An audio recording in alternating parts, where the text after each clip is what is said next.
இன்னும் சற்று நேரத்தில் முதலமைச்சர் ஸ்டாலினை சந்திக்கவிருக்கிறார் காங்கிரஸ் மூத்த தலைவர்கள் ஒருவரான ப. சிதம்பரம்.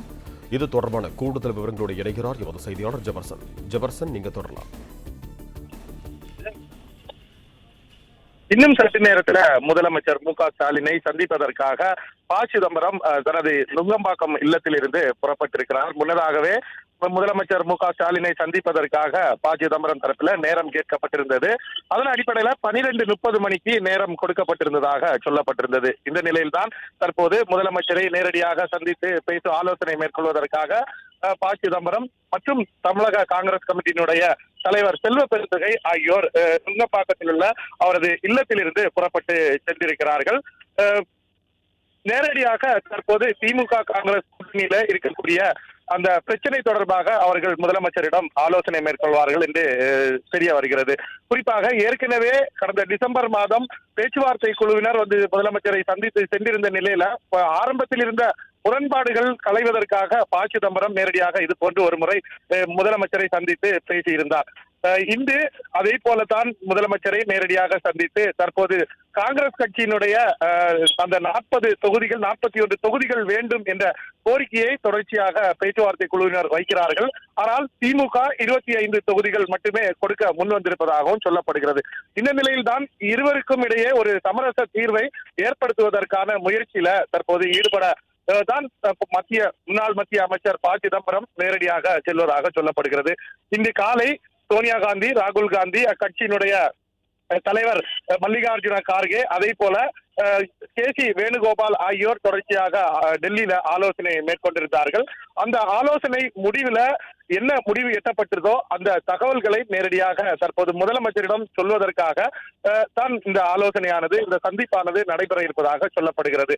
குறிப்பாக காங்கிரஸ் கட்சியில தொடர்ந்து பேசி வரக்கூடிய அந்த கட்சியினுடைய மேலிட பொறுப்பாளராக இருக்கக்கூடிய கிறிஸ் சோட்டேங்கர் தொடர்ந்து காங்கிரஸ் கட்சி அதிக இடத்துல போட்டியிட வேண்டும், 41 தொகுதிகள் வேண்டும் என்பதுல உறுதியாக இருப்பதாகத்தான் இங்கு வந்த பேச்சுவார்த்தை குழுவிடமும் அவர் தெரிவித்து சென்றிருக்கிறார். ஆனால் திமுக பொறுத்த அளவுல தற்போது நடக்கக்கூடிய இந்த 2026 சட்டமன்ற தேர்தலில் அதிக கட்சிகள் திமுக கூட்டணியில இணைந்திருக்கிறது. ஆகவே இந்த ஒரு முறை நீங்கள் ஏற்கனவே கடந்த முறை கொடுத்த 25 தொகுதியில போட்டியிடுவதற்கு நீங்கள் ஒப்புக்கொள்ள வேண்டும், இத்தனை தொகுதிகள் மட்டும்தான் ஒதுக்கப்படும் என்று அவர்கள் தெரிவித்திருப்பதாக தெரிகிறது. இந்த நிலையில்தான் இதற்கு ஒத்துக்கொள்ளாமல் தான் தற்போது இவர்கள் அடுத்த கட்டமாக என்ன செய்வது, தாவேகாவுடன் கூட்டணி பேச்சுவார்த்தையை நடத்தலாமா என்பதெல்லாம் குறித்து தொடர்ந்து ஆலோசனை மேற்கொண்டு வந்ததாக சொல்லப்படுகிறது. இந்த நிலையில்தான் தற்போது ப. சிதம்பரம் முதலமைச்சருடைய சந்திப்பு மிக முக்கியத்துவம் வாய்ந்ததாக பார்க்கப்படுகிறது. ப. சிதம்பரம் என்ன தகவல்களை முதலமைச்சரிடம் எடுத்துரைக்க போகிறார், அதே போல முதலமைச்சர் என்ன திட்டங்களை வைத்திருக்கிறார். அவர்கள் கூறியது போல 25 தொகுதியிலிருந்து மேலும் 2 அல்லது 3 தொகுதிகள் அதிகமாக கொடுத்து காங்கிரஸை சமாதானம் செய்ய முதலமைச்சர் முயற்சிப்பாரா என்ற கேள்வியும் எழுந்திருக்கிறது. ஆகவே இன்று மாலைக்குள்ளாக ஒரு தீர்வை ஏற்படுத்த வேண்டும், ஒரு தீர்வுக்கு வர வேண்டும். திமுக கூட்டணியில காங்கிரஸ் இருக்கிறதா, இருப்பின் எத்தனை தொகுதியில காங்கிரஸ் போட்டியிட போகிறது என்பதை உறுதி செய்வதற்காகத்தான் தற்போது இந்த ஆலோசனைக்காக முதலமைச்சர் சந்தித்து ப. சிதம்பரம் பேச இருக்கிறார். தற்போது தனது நுங்கம்பாக்கம் இல்லத்தில் இருந்து அண்ணா மேம்பாலத்தை கடந்து ப. சிதம்பரத்தினுடைய வாகனம் சென்று கொண்டிருக்கிறது. இன்னும் 5 அல்லது 10 நிமிடத்துல முதலமைச்சருடைய இல்லத்திற்கு வாகனம் சென்றுவிடும். அடுத்த கட்டமாக முதலமைச்சருடைய இல்லத்துல இந்த ஆலோசனையானது நடைபெற இருக்கிறது. குறிப்பாக வழக்கமாக பேச்சுவார்த்தை குழுவில் இருக்கக்கூடிய கிறிஸ் சோட்டேங்கர், அதே போல ராஜேஷ், செல்வ பெருந்தகை உள்ளிட்டோர் நேரடியாக இந்த பேச்சுவார்த்தைகளை நடத்துவார்கள். ஆனால் தற்போது நடக்கக்கூடிய இந்த பேச்சுவார்த்தையில ப. சிதம்பரம் நேரடியாக தலையிட்டிருக்கிறார். செல்வ பெருந்தகையும் அவருடன் இருக்கிறார். முதலமைச்சர் இந்த ஆலோசனையில திமுகவினுடைய துணை பொதுச் செயலாளர் கனிமொழியும் இந்த ஆலோசனையில இருப்பதாக சொல்லப்பட்டிருக்கிறது. தொடர்ச்சியாக இந்த ஆலோசனை மிக முக்கியத்துவம் வாய்ந்ததாக பார்க்கப்படுகிறது. திமுக காங்கிரஸ் கூட்டணி தொடரப்போகிறதா அல்லது ஏற்கனவே பலர் கூறிய கருத்து போல திமுகவும் அதிக இடங்கள் கொடுக்க முன்வராமல் திமுக கூட்டணியில் இருந்து காங்கிரஸ் வெளியேறி விடுமா என்ற கேள்விக்கு முற்றுப்புள்ளி வைக்கும் விதமாகத்தான் முதலமைச்சர் முன்னாள் மத்திய அமைச்சர் ப. சிதம்பரத்தினுடைய சந்திப்பு பார்க்கப்படுகிறது. என்ன சந்திப்புல என்ன பேசினார்கள், என்ன முக்கியமான விஷயங்கள் விவாதிக்கப்பட்டிருக்கிறதா, முதலமைச்சர் என்ன தகவல்களை இவர்களிடம் கூறியிருக்கிறார் என்பதெல்லாம் தொடர்பாக இவர்கள் சந்திப்பு முடிந்து வெளியே வரும்போது செல்வ பெருந்தகை செய்தியாளர்களை சந்திக்க வாய்ப்பு இருப்பதாக சொல்லப்படுகிறது. அவ்வாறு செய்தியாளர்கள் சந்திப்புல ஏற்கனவே பல கட்ட பேச்சுவார்த்தைகள் முடியும் போது செல்வ பெருந்தகை தொடர்ச்சியாக முதலமைச்சரை சந்தித்து இது போன்று என்ன பேசினார்கள், என்ன விவாதிக்கப்பட்டது என்பது தொடர்பாக தகவல்களை பரிமாறிக்கொள்ளார். அதே போல இன்று 25 அதிக தொகுதிகளை திமுக முன்வருமா என்ற கேள்விக்குத்தான் தற்போது முற்றுப்புள்ளி வைப்பதற்காக ப. சிதம்பரம் முதலமைச்சரை நேரடியாக சந்திக்க செல்கிறார். வழக்கமாகவே திமுக காங்கிரஸ் பல ஆண்டுகளாக கூட்டணியில் இருந்தாலும் தேர்தல் காலங்கள்ல அவர்கள் இது போன்ற சந்திப்புகள் இறுதி செய்வதில் பல சிக்கல்கள் தொடர்ச்சியாக நீடிக்கும். அந்த சிக்கல்களுக்கு பிறகுதான் அவர்கள் ஒரு முடிவுக்கு வருவார்கள் என்று தொடர்ச்சியாக நாம் கடந்த காலங்களில் நாம் பார்க்கிறோம். இறுதி நேரங்களில் தான் திமுக காங்கிரஸ் கூட்டணியில தொகுதி பங்கீடு பேச்சுவார்த்தை முடிவடைந்து எத்தனை தொகுதிகளில் அவர்கள் போட்டியிடப் போகிறார்கள் என்பது தொடர்பாக அவர்கள் முடிவு செய்வார்கள். அதே போலத்தான் இம்முறையும் அதே போன்று இறுதியிலேயே இந்த கூட்டணி பேச்சுவார்த்தைகள் நடைபெற்று வருகிறது.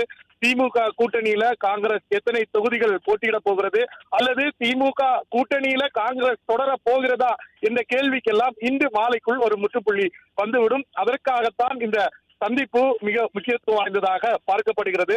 இன்னும் 5 நிமிடங்கள்ல ப. சிதம்பரம் தமிழக முதலமைச்சரை சந்தித்து ஆலோசனை மேற்கொள்ள இருக்கிறார். இந்த ஆலோசனையில் தற்போது இன்று காலை காங்கிரஸ் கட்சியினுடைய சோனியா காந்தி, ராகுல் காந்தி, அதே போல மல்லிகார்ஜுன கார்கே, கே.சி. வேணுகோபால் ஆகியோர் ஆலோசனையில என்ன முடிவு எடுத்தார்கள் என்பது தொடர்பாக அவர்கள் அந்த தகவல்களையும் முதலமைச்சரிடம் கூறுவார் என்று எதிர்பார்க்கப்படுகிறது.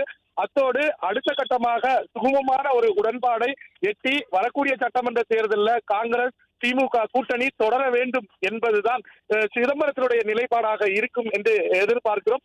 அதன் அடிப்படையிலேயே தொடர்ந்த பேச்சுவார்த்தைக்கு நாங்கள் அழைத்திருக்கிறோம் என்றும் திமுக தரப்புல தெரிவிக்கப்பட்டிருக்கிறது. திமுக காங்கிரஸ் கேட்கக்கூடிய 1 அல்லது 2 தொகுதிகளை கொடுக்க முன்வந்தாலும் காங்கிரஸ் கேட்கக்கூடிய 41 தொகுதி என்பது தற்போதைய நிலைமைக்கு தற்போது இருக்கக்கூடிய அதிக கூட்டணி கட்சிகள் வந்து சேர்ந்திருக்கிறது. இன்னும் சில கட்சிகள் வந்து சேரும் என்று எதிர்பார்க்கப்படுகிறது. ஆகவே அவ்வாறு கட்சிகள் இன்னும் வரும் பட்சத்தில் காங்கிரஸ் கட்சிக்கு 41 தொகுதிகள் ஒதுக்கீடு செய்தால் அது கூட்டணிக்கு மிக சிக்கலான ஒரு விஷயமாக அமைந்துவிடும் என்பதுதான் திமுகவினுடைய கருத்தாக இருக்கிறது.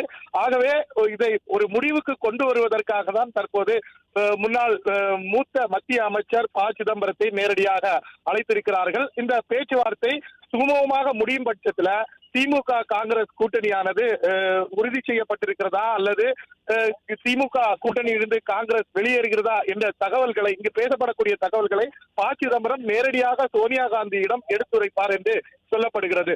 இப்போ தற்போது தொடர்ந்து இங்கு வந்து பேசக்கூடிய கிறிஸ்டோட்டேங்கர் உள்ளிட்டோர் தொடர்ச்சியாக ராகுல் காந்தியை சந்தித்து இது என்ன விஷயங்கள் பேசப்படுகிறது, தொகுதி பங்கீட்டின் போது திமுகவினர் காங்கிரசிடம் என்ன நிலைப்பாட்டில் இருக்கிறார்கள் என்பது தொடர்பாக பேசுகிறார்கள் என்ற தகவல்களை எல்லாம் டெல்லிக்கு தொடர்ந்து பரிமாறி வந்தது கிறிஸ்டோட்டேங்கர். அதே போல நேரடியாக தற்போது கே.சி. வேணுகோபாலிடம் தொடர்ச்சியாக அவர் தகவல்களை எல்லாம் எடுத்துரைத்திருந்தார்.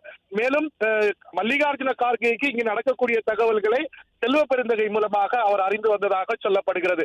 ஆகவே தற்போது இருக்கக்கூடிய நிலைமையின்படி ப. சிதம்பரம் நேரடியாக சோனியா காந்தியிடம் இங்கு முதலமைச்சருடைய கருத்துக்களை முதலமைச்சர் என்ன விரும்புகிறார், என்ன சொல்ல இருக்கிறார், எத்தனை தொகுதிகளை காங்கிரஸ் கட்சிக்கு தர இருக்கிறார் என்பது போன்ற தகவல்களை நேரடியாக சோனியா காந்தியிடம் அவர் எடுத்துரைப்பார் என்று சொல்லப்படுகிறது.